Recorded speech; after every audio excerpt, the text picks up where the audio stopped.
அப்படின்னா லக்னகுமாரன். ஆமா, துரியோதனமார் தான் மகனே லக்னகுமாரமா, உனக்கு தான் அந்த நாட்டை முடிச்சு விட்டு வைக்கணும்னு நான் திட்டம் போட்டுட்டு இருக்கேன். ஆமா, சண்டெல்லாம் முடிஞ்சவரை நான் ஆடுறனோ இல்லையோ, எனக்கு வர உனக்கு தானே இந்த நாடு. ஆமா ஆமாப்பா, அதனால நீ சண்டைக்கு வர.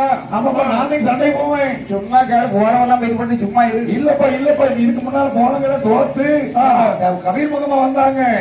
நான் இப்போது சென்று நான் வென்று வெற்றியோட வருவேன்பா. அதாங்க, அப்படியான நீ தனியா போக வேண்டாம், உன்னோடு சேர்ந்து 50 தோழர்களை கூட்டி கொண்டு செல். இந்த 50 பேர்களுக்கும் ஒரே யூனிஃபார்ம் போடணும். யார் எவருங்கிறது தெரியக்கூடாது. 50 பேரோட நீ ஒண்ணு 51 இருக்கணும். சரி, அப்படின்னா அவன் தோழர்கள் கூட எல்லாரும் கூட்டே எல்லாரும் வந்துட்டானா? 50 பேருக்கு கூட்டால போங்க. எல்லாரும் ஒரே ட்ரெஸ் போட்டு போங்க. ஆனா இந்த 51 பேர்ல என் மகனை தவிர 50 பேர்ல வேற யாரு அந்த அபிமன்னனை கொண்டாலும், ஆமா, வேற யாரு பேர் வரணும்? உங்க பிள்ளை பேர் தான். என்னுடைய மகன் லக்னகுமாரன் தான் அபிமன்னனை கொண்டாங்கிற பேர் வரணும். வேற எவனாவது நான் கொண்டேன்னு சொல்லிட்டான், தலை சொல்லி வாய் மூணு தலை துண்டை கட்டி கொடுத்து. சரியா சரியா, நான் போய் கொண்டாலும் சரி, உங்க பிள்ளை பேர் தான் வருவீங்க அப்படின்னா 50 தோழரோடு அபிமன்னனை கொள்வதற்காக வேண்டி இந்த லக்னகுமாரன் இருந்தான். சரி, அது ஒரே யூனிஃபார்ம் மாட்டி அவர்கள் ஆளுக்கு ஒரு தேர் அலங்காரம் செய்து 51 பேர்களும் இங்கே வருகிறார் என்றால் எங்கே அவர்களும் அநதியிலே அவர்கள்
லக்னகுமாரனோடு 51 தோழரும் வருகிறார்கள். 51 பேர் 51 ரகத்தில் அரவணம் செய்து ஒரே யூனிஃபார்ம் மாட்டி வந்து வந்தாங்க இல்லையா? இதை பார்த்தான் அபிமன்னன். சுமந்திரா, இப்போ அவர் 51 ரதம் மொத்தமா வருது, இது யாரு பாரு பாப்போம். நம்ம எல்லாரும் ஒண்ணு போல யூனிஃபார்ம் மாட்டிருக்காங்க. நம்ம எங்க சப்ளை போவாங்களோ? பணதானத்துக்கா? ஆமா, சப்ளை போனாலும்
அவர்கள் சுழந்து வருகிற போது இந்த தேரை அபிமன்னனுடைய சாரதி சுமந்திரம் 12 சுழல் சுத்துறான். அந்த வேகத்தில் யாரும் வேற வட்டி சுத்த முடியாது. 12 சுழல் சுழட்டி கொண்டு இருக்க இந்த கூட வந்தாலே அந்த தோழர்கள் என்னடா தேரா வேற எங்குமா காத்தாலே சுத்திட்டு வருது, அப்படியே தலையை வெளியே நீட்டி பார்த்தான் இல்லையா? சக்கி சக்கி சக்கி விழுது. 50 தோழர்களை அபிமன்னன் கொண்டான். சரி, 50 பேர் தலை அழுத்து ஆமா லக்கணம் வரும் காலுக்கெல்லாம் கிடுக்கிட்டு அடிக்கிறாங்க. பஸ்ஸில் இறங்கி ஐயோ ஐயாத்தனமா வந்துட்டமே ஓட்ட எடுத்துருவான் போட்டுருக்கு. அங்க எடி பார்த்தா நம்ம தலை விட்டு வருவிடல எப்படியோ தப்பிச்சு ஓடிக்கலாம். இவன் கண்ணா தப்பி போனோம் என்ன செய்ய போகும்போது பின்னால கணை போட்ட கூடாது. அந்த போட்டல போட்டுருவாங்க. அங்க பார்த்தா ஒண்ணுக்கு வழி இல்ல. ஒரு தேர்ல கொடிச்சில அறுபட்டு கிடந்து இல்லையா அந்த கொடிச்சில மரபையும் ஒழிச்சுருக்கான். ஓஹோ பார்த்தா அபிமன்னை சுமந்திரா 51 தலை விழுந்துருக்கானி பாரு. 49 50 கரெக்டா நீ கழிஞ்சியா 47 48 49 50 வேற எது நாய் தூக்கி போலியே இல்ல 3 நேரம் எண்ணி இருக்கு 3 நேரம் 50 தலை விழுது. அப்ப என்ன ஒருவன் காணலையே யாரு நாய் ஒண்ணும் வரலையே.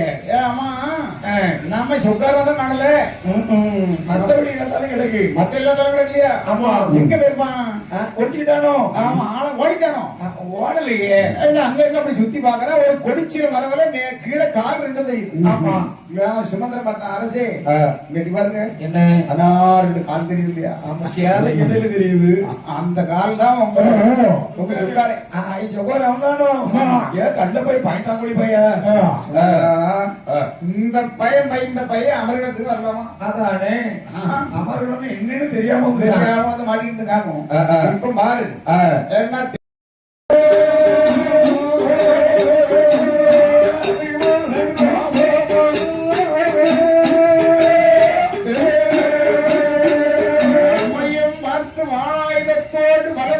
வாய்த்த குருநாதர் அறிந்தறிந்தார். சரி வலது கரம் மறந்து கீழே விழுந்துதான் தெரியும்.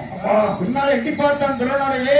கேடு கட்ட துரோணா நீ ஒரு அண்ணாவியா? அதாவது வில்வத்தை கத்தவனா? நீதி வைத்தவனா? நீதி நூல் கத்தவனா? நீ உனக்கு தைரியம் இருந்தால் வீரம் இருந்தால் பராக்கிரம் இருந்தால் என்னை முன்னால் என்று நீ அஸ்திரம் போட்டு என்னை வந்திருக்க வேண்டும். ஆமா கோலை வாய்த்திருந்த அஸ்திரம் போட்டு விட்டான். ஆமா என்ன 5-6 கேள்வி கேட்டான்.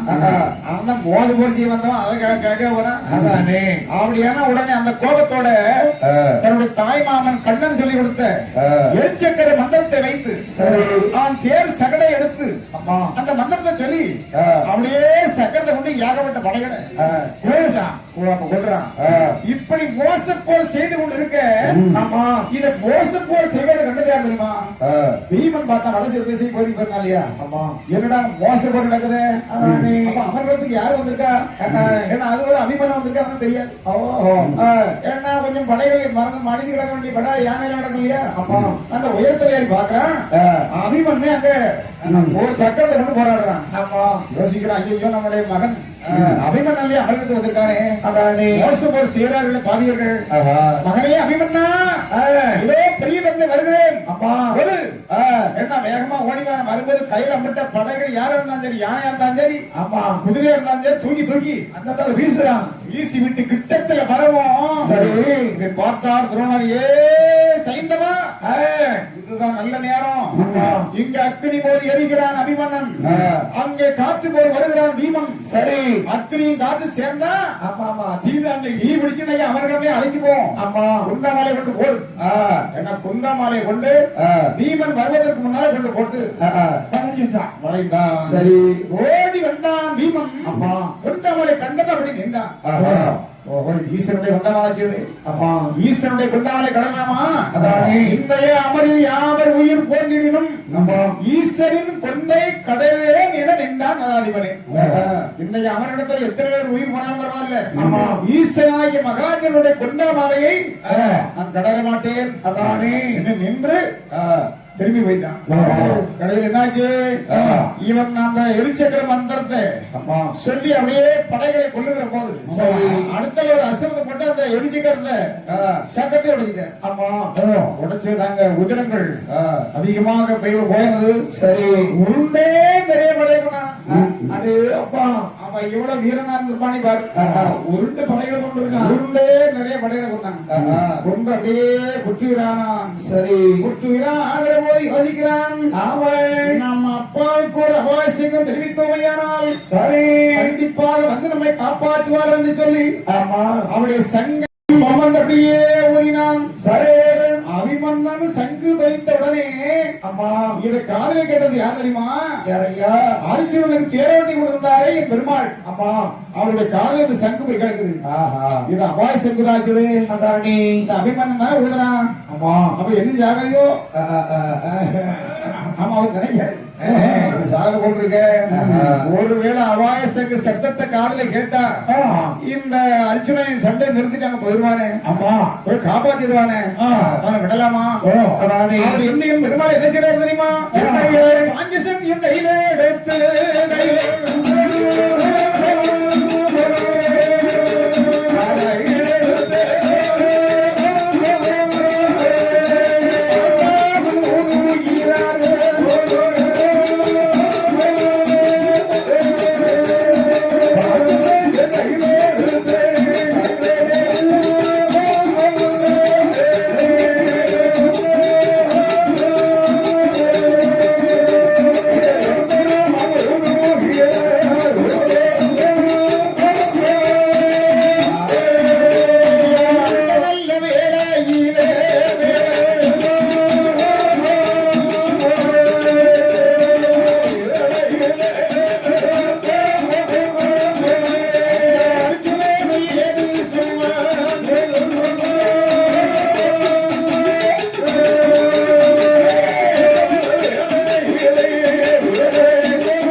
பாஞ்சசனியத்தை எடுத்து வாயில வைத்து அப்படியே ஊதுறாரு.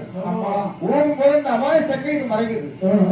அவன் அர்ஜுனன் கேக்குறான், அத்தான் சண்டை வெற்றியும் ஆகல தோல்வியும் ஆகல, சண்டை நடந்துட்டு தான் இருக்கு, இருந்தாலும் சங்கடத்தை ஊதிட்டு சங்கடத்து உதவியில ஏன்னு கேட்டான்.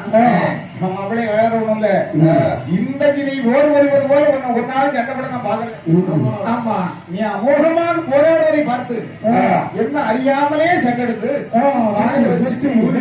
ஊதிச்சேன். ஆமா, அப்ப அவன் நம்பிக்கிட்டான். அவன்தான் இருக்கும்போது என்ன அந்த சண்டை நடக்குது. அந்த நேரத்திலே அபிமன்னன் பார்த்தான். சரி, இந்த பாஞ்சசன்யத்தை பரந்தாமன் ஊதுகிற போது அந்த சத்தத்தை காதலை கேட்டான் அபிமன்னன். ஓஹோ, நம்ம அப்பா அப்பா மதசங்க ஊதுகிறார்கள், மதசங்க ஊதுகிறாரே, கண்டிப்பாக நம்முடைய தந்தை வந்து விடுவார் என்று சொல்லி அவர் அப்பா எப்போது வருவார் என்று